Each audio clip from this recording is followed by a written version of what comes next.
Welcome to Photo Finds. I am your host Kevin, and this week we are going a little bit further afield in Orlando. Since this is all about Orlando attractions, we're going to look at a hotel, a resort really, next to the Walt Disney World property called the Hyatt Regency Grand Cypress. Now this is a building you may have driven by before. It's kind of close to downtown Disney area, about a minute or so away from that downtown Disney entrance, and it recently had a renovation where they took away some of the rainforest area in their lobby and then did a lot more in their backyard area, the resort amenities area.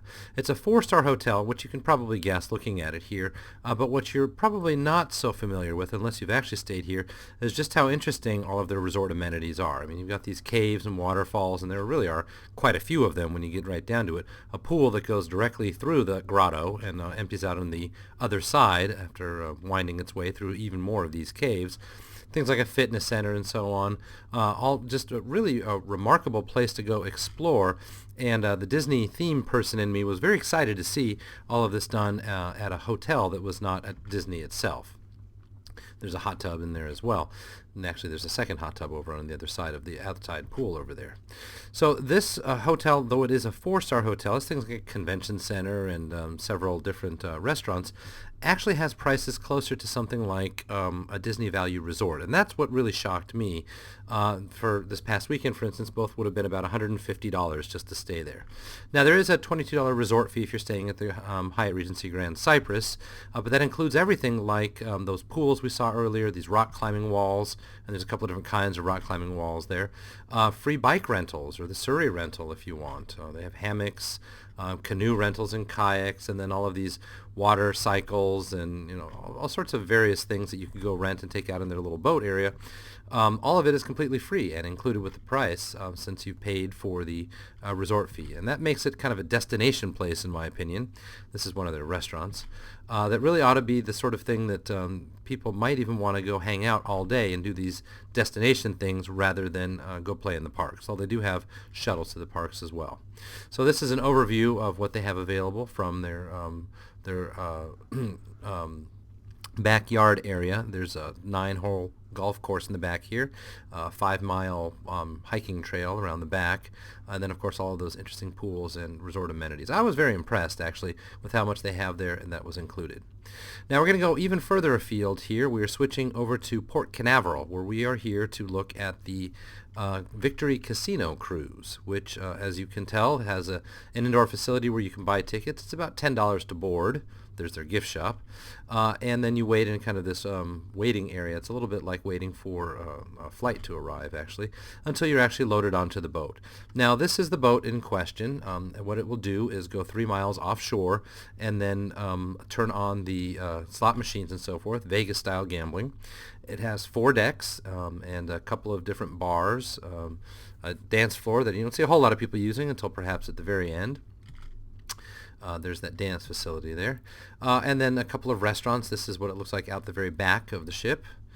This is what the a la carte menu looks like. And you can see that many of the sandwiches are $10 or $12 or so for the sandwich. And they're actually quite good. So this is the nachos. This is what the Greek salad looks like. And here is what the turkey Reuben sandwich looked like. Now, what you're unable to see very well here is the chair flying around because we were the victim of a bit of a freak storm. You could tell earlier that it was sunny back at the coast, but you go out a few miles and the weather can change, of course. And that made them have to close the outside bar, and there was no one really around in the outside. But you could get a sense of what the outside deck could look like here if it wasn't quite so stormy. These, by the way, were not used. Those are the life rafts that they didn't have to deploy, of course. A couple of places you can go around the outside of the ship, and I'll show you some pictures of what it looks like on the inside as well once we get to the official press photos. Now, on our way back in, we ran across the Disney Dream. You can see the Aqueduct. That's their water coaster across the top over here. And while waiting for other cruise ships to go by, we noticed these in the water. There were dolphins nearby, and this is in the Indian River area. So you can see some wildlife when you're on this trip, even though that's not what you signed up for. There's Carnival and Disney, and over here in the very distance next to this buoy, actually that's a rig, way back there is another cruise line, Norwegian Cruise Lines. or actually, yeah, I think it might have been. It might have been a different cruise, but it was definitely out of Port Canaveral. They all left in a row. Another kind of water animal for us to look at from the top. This is a sea turtle just out in the open. And then even more, so these are rays, I think bottlenose rays, I think is what they're called, all visible as you can see from the ship itself. Really quite an interesting array of things that you can see and do from the ship. So now we're getting to some of the press photos from Victory Casino Cruise. You can tell they obviously took a picture on a day when the space shuttle was going by in its barge. This is what the boat looks like from a distance, somewhat large as you can tell. And then once you're inside, there are slot machines. Now, these are pictures I couldn't have taken myself. That's not allowed. But you can tell that the windows show that you're just right outside. You can look outside and see the river right there next to you. Although once you're in open water, there's no banks on the side anymore.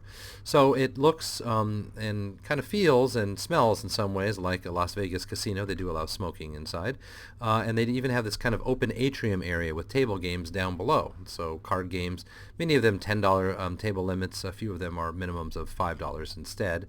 And if you want to, you can kind of get so absorbed in the games that it feels like you're just in a casino and not really on a boat anymore. So I just wanted to show that picture to include what it could feel like after you've been there for a little while.